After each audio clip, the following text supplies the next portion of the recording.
Hello friends. आज हम लेकर आए हैं आपके लिए हिंदी व्याकरण से जुड़े 10 क्वेश्चन। और पिछली वीडियो में मैंने 10 क्वेश्चन दे रखे हैं और कंटिन्यू आपको फटाफट मैं वीडियो उपलब्ध कराऊंगी 10-10 क्वेश्चंस की, जो आपकी हिंदी व्याकरण से जुड़ी काफ़ी तैयारियों के लिए लाभदायक सिद्ध होगा। चलिए बिना देर करे हम लोग अपनी वीडियो को स्टार्ट करते हैं। पहला क्वेश्चन 11वां क्वेश्चन आपका है। 10 क्वेश्चन पहले मैं आपको दे चुकी हूँ पिछली वीडियो में, जिसने नहीं देखा है देख लीजिएगा। आज है अपना 11 क्वेश्चन। 11वां क्वेश्चन आपका शुरू होता है, देवनागरी लिपि का विकास किस लिपि से हुआ है?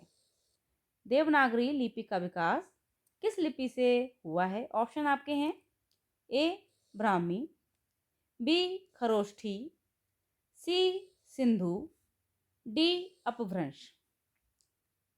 फटाफट से जवाब दीजिए। आंसर आपका यहाँ पर सही हो जाता है ब्राह्मी, ए। देवनागरी लिपि का विकास ब्राह्मी लिपि से हुआ है। चलिए चलते हैं अपने 12वें क्वेश्चन की ओर। मानक हिंदी में पश्चिमी हिंदी की किन ध्वनियों का लोप हो गया है? क्वेश्चन देखिए एक बार फिर। मानक हिंदी में पश्चिमी हिंदी की किन ध्वनियों का लोप हो गया है? ऑप्शन आपके हैं, ए द्वित्व ध्वनि, बी मूल ध्वनि, सी एकल ध्वनि, डी संयुक्त ध्वनि। फटाफट से आंसर दीजिए। मानक हिंदी में पश्चिमी हिंदी की किन ध्वनियों का लोप हुआ है? यहाँ पर आपका क्वेश्चन सही आंसर सही हो जाता है द्वित्व। मानक हिंदी में ए। मानक हिंदी में पश्चिमी हिंदी की द्वित्व ध्वनियों का लोप हो गया है। यहाँ पर ऑप्शन ए सही है। चलिए चलते हैं अपने अगले क्वेश्चन की ओर। क्वेश्चन नंबर 13, व्याकरण और वर्तनी की दृष्टि से शुद्ध भाषा कहलाती है। व्याकरण और वर्तनी की दृष्टि से शुद्ध भाषा कहलाती है। क्या कहलाती है?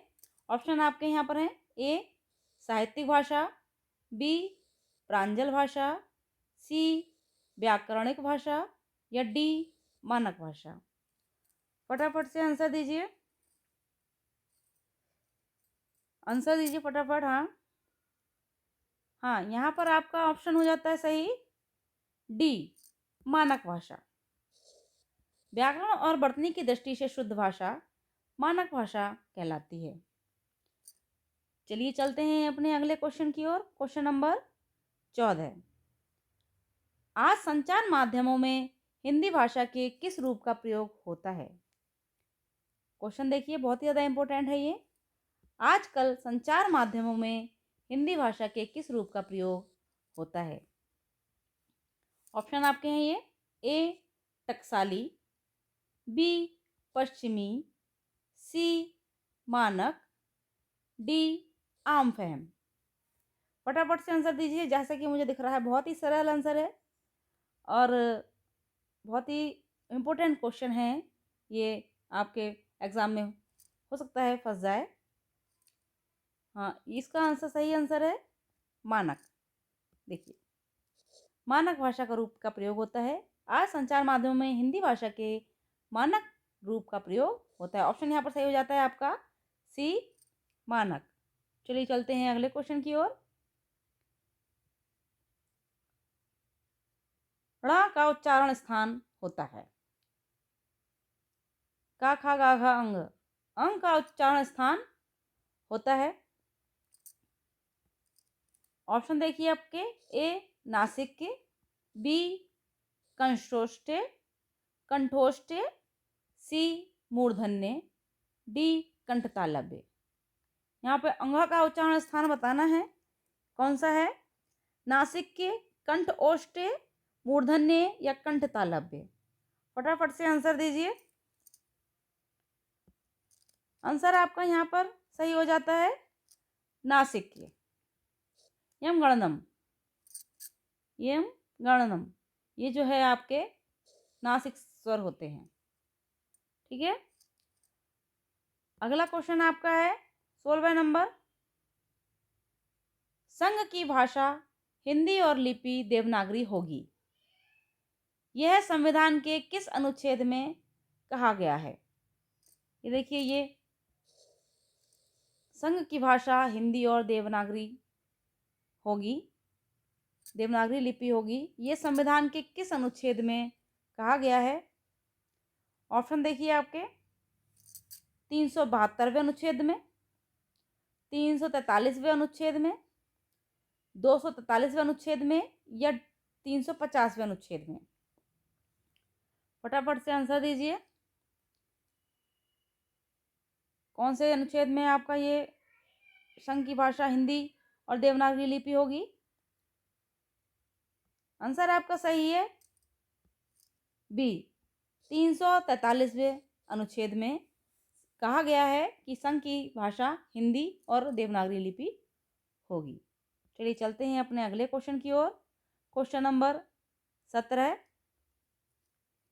हिंदी दिवस किस तिथि को मनाया जाता है? हिंदी दिवस किस तिथि को मनाया जाता है? ऑप्शन आपके हैं ए 14 नवंबर, बी 14 दिसंबर, सी 14 अगस्त, डी 14 सितंबर। फटाफट से आंसर दीजिए, हिंदी दिवस किस तिथि को मनाया जाता है? यहाँ पर आपका आंसर सही हो जाता है डी 14 सितंबर। हिंदी दिवस 14 सितंबर को मनाया जाता है। चलिए चलते हैं अपने अगले क्वेश्चन नंबर 18 की ओर। हिंदी को भारत की राजभाषा के रूप में कब स्वीकार किया गया? हिंदी को भारत की राजभाषा के रूप में कब स्वीकार किया गया? राजभाषा के रूप में ध्यान रखिएगा। ऑप्शन आपके हैं ए 14 अगस्त 1950 को, बी 14 सितंबर 1948 को, सी 14 सितंबर 1949 को, डी 14 नवंबर 1949 को। हिंदी को भारत की राजभाषा के रूप में कब स्वीकार किया गया? फटाफट से आंसर दीजिए। यहाँ पर आपका आंसर सही हो जाता है सी 14 सितंबर 1949 को हिंदी को भारत की राजभाषा के रूप में स्वीकार किया गया। चलिए चलते हैं अपने अगले क्वेश्चन नंबर 19 की ओर। क्वेश्चन नंबर 19 की ओर, कितने भारतीय राज्यों की राजभाषा हिंदी है? कितने भारतीय राज्यों की राजभाषा हिंदी है? ऑप्शन आपके यहाँ पर हैं ए 10 राज्यों की, बी 8 राज्यों की, सी 12 राज्यों की या डी 15 राज्यों की। फटाफट से आंसर दीजिए। यहाँ पर आपका आंसर सही हो जाता है ए 10 राज्यों की, 10 भारतीय राज्यों की राजभाषा हिंदी है। चलिए चलते हैं अपने अगले क्वेश्चन की ओर। क्वेश्चन नंबर 20, अपभ्रंश भाषा का विकास किससे हुआ है? अपभ्रंश भाषा का विकास किससे हुआ है?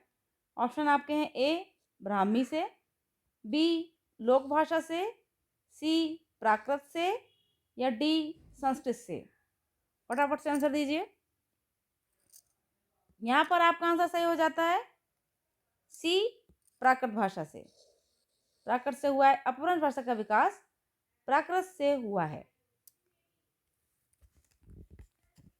आज के 10 क्वेश्चन यहीं समाप्त हुए। मिलेंगे अगली वीडियो में आगे के 10 क्वेश्चनों के साथ 21 से लेके 30 तक। और हमारे चैनल के साथ जुड़े रहिए। जो लोग पहली बार आए हैं, चैनल को लाइक शेयर एंड सब्सक्राइब करना ना भूलें और अगली वीडियो को देखना भी ना भूलें। Thank you for watching.